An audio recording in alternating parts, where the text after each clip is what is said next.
तो जैसा मैंने आपको बताया कि यार प्लान इज कि अब मैं आपको साइंस एंड टेक के ऊपर कुछ क्वेश्चंस करवाऊं, कुछ मॉडल आंसर्स दिखाऊं। हमने प्रीवियस ईयर के साथ सिंक में रहते हुए भी काफी क्वेश्चंस किए हैं, बट राइट नाउ मैं चाह रहा था कि कुछ करंट बेस्ड जो न्यूज में भी चल रहा हो उसके ऊपर आपके साथ डिस्कशन करूं।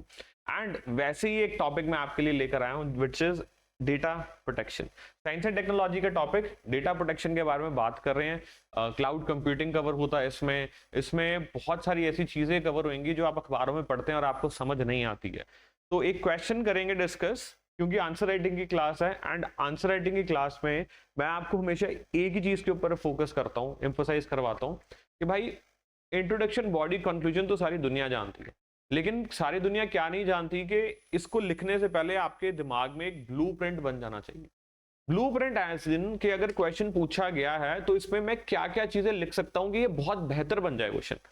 फर्स्ट थॉट आपके दिमाग में क्वेश्चन को देख के ये आना चाहिए कि क्वेश्चन की डिमांड क्या है एंड इसमें मैं कॉम्प्रिहेंसिवली कौन कौन सी चीजें डाल सकता हूं। इफ नॉट कॉम्प्रिहेंसिवली तो एटलीस्ट मैं उसका टच दे दूं ताकि ब्रॉडर व्यू कवर हो जाए। तो अगर आप ये ब्लूप्रिंट डिजाइन कर लेते हैं फिर आपका आंसर जो है वो बहुत बेहतर तरीके से लिखा जा सकता है। अब जिनको ये चीज समझ नहीं आ रही है उनको मैं क्वेश्चन देके समझाता हूं। Now the question is data. Data is the new oil, but unlike the oil it can be stolen, duplicated और मिसयूज्ड।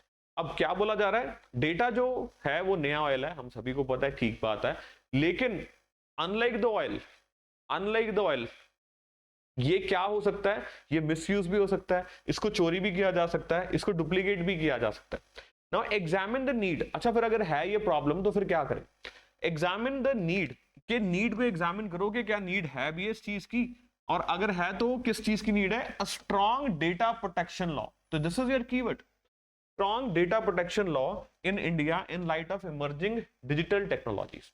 अब सबसे पहले आप ये भी देखिए ना, इमर्जिंग डिजिटल टेक्नोलॉजीज के बारे में बात हो रही है तो you need to have a list, 3 4 5 emerging technologies की लिस्ट चाहिए आपको। एंड वो जो टेक्नोलॉजीज हैं वो टेक्नोलॉजीज कैसे थ्रेट हैं आपके डेटा को, उसके कॉन्टेक्स्ट में कैसे आपके डेटा को प्रोटेक्ट किया जा सकता है, डेटा को प्रोटेक्ट करने की जरूरत क्या है। अब क्या इसके लिए कोई बिल आया, इसके लिए क्या कोई रूल्स एंड रेगुलेशन आए, क्या सुप्रीम कोर्ट की इसके रिगार्डिंग कोई जजमेंट है, क्या कोई कमेटी स्टैब्लिश की गई है जो इसके बारे में बात करती है। अब जितनी चीजें मैंने बात की, चाहे मैंने आपके साथ कमेटी के बारे में बात की, चाहे मैंने सुप्रीम कोर्ट की जजमेंट के बारे में बात की, चाहे मैंने प्राइवेसी के बारे में बात की, चाहे मैंने इमर्जिंग टेक्नोलॉजीज के बारे में बात की, चाहे मैंने कोई भी डेटा प्रोटेक्शन बिल के बारे में बात की या फिर कोई पॉलिसी के बारे में बात की, ये अब आपका क्या होता है, कंटेंट। तो आपके पास इंग्रेडिएंट्स हैं, इससे अब आपको डिश तैयार करनी है, इससे आपको आंसर लिखना है। Now data is the new oil, but unlike oil it can be stolen, duplicated and misuse. तो ध्यान से सुनो, इस लाइन को सब्सटैंशिएट करने के लिए you need to have what, you need to have examples कि क्या ऐसा हुआ भी है, वर्ल्ड में ऐसा हुआ है, इंडियन पॉलिटिशियंस के साथ ऐसा हुआ है, इंडियन बॉलीवुड एक्टर्स के साथ ऐसा हुआ है। एग्जांपल्स कि कैसे जो डेटा है वो चोरी भी हुआ, मिसयूज भी हुआ एंड डुप्लीकेट भी हुआ। एग्जांपल से शुरू करेंगे तब आपकी इंट्रोडक्शन बढ़िया बन जाएगी, या कोई अलार्मिंग फैक्ट दे सकते हैं आप जिससे आपकी इंट्रोडक्शन फिर बढ़िया बन जाए। देन आपको फिर आगे पहुंचना है कि कौन कौन सी इमर्जिंग टेक्नोलॉजीज हैं, कैसे वो डेटा के साथ कॉम्प्रोमाइज करती है, फिर इंडिया ने क्या क्या कदम उठाए हैं, कौन सी बॉडी है जिसने कुछ बोला है, देन सुप्रीम कोर्ट ने क्या बोला, and a good conclusion. I hope अब आपको ये चीज समझ आई है। ये अभी हमने ड्राफ्ट की है, हमें पता है कि चीज कैसे करनी है। It is just like car हमारे पास है, हमें पता है ये स्टीयरिंग है, ये गियर्स हैं, कार को चलाने के लिए हमें गियर डालना पड़ेगा, हमें स्टीयरिंग घुमाना पड़ेगा, हमें इग्निशन करना पड़ेगा, लेकिन अभी हमने किया नहीं। लेकिन हमें पता है, अवेयरनेस हो गया कि इसमें क्या क्या चीजें डालनी है हमें, लेकिन वो चीजें हमारे पास अभी नहीं है। तो वो डेटा प्रोटेक्शन के रिगार्डिंग भी अगर क्वेश्चन आता है तब भी आप इसको अटेम्प्ट कर सकते हैं। ये सिर्फ देखिए। नाउ सी दिस, मैंने इंट्रोडक्शन में आपको क्या दिया कि 2021 में, क्योंकि ये डेटा था हमारे पास available, over 37 billion data records were leaked और stolen globally. Over 37 billion data records were leaked or stolen globally, revealing the high risk associated with digital data. अब आप कहेंगे क्या रिस्क है, मेरा नाम कोई पता करना चाह रहा है, मेरे को इंटरेस्ट पता करना चाह रहा है तो कर ले। अब सुप्रीम कोर्ट तो कहता है कि राइट टू प्राइवेसी आपका आर्टिकल 21 का हिस्सा है, पुट टू स्वामी जजमेंट, वो भी यहाँ कोर्ट हो सकती है। So in India has also witness a major breaches such as Aadhaar card leak. तो एग्जांपल्स दे रहे हैं ना कि कहां-कहां इंडिया में भी ब्रीचेस देखने को मिले, Aadhaar data leak affecting millions, and then 2020 में Twitter hack, where accounts of politicians and celebrities were targeted for misinformation and data theft. उनका data theft हुआ. On the global stage अगर हम बात करें 2017 में Equifax breach exposed personal data of 147 million people. तो आपने क्या किया, आपने इंडियन कॉन्टेक्स्ट में भी दे दिया, आपने एक इंपॉर्टेंट आधार डेटा लीक के बारे में भी बात की, आपने इंटरनेशनल प्लेटफॉर्म पर क्या क्या एक्सपोज हुआ उसके बारे में भी, आपने जो ब्रीच हुआ है उसके बारे में भी आपने बात की, और बोला कि it is not only affecting the individual privacy but also what, national security, क्योंकि क्रिटिकल इंफ्रास्ट्रक्चर जो है आपका वो सारा अब तो ऑनलाइन लिंक्ड है.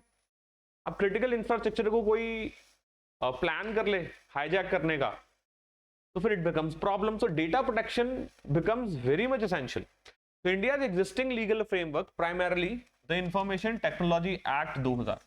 India's existing legal framework, India का जो existing legal framework है, primarily the Information Technology Act 2000 was not designed to address the complexities of the modern data protection.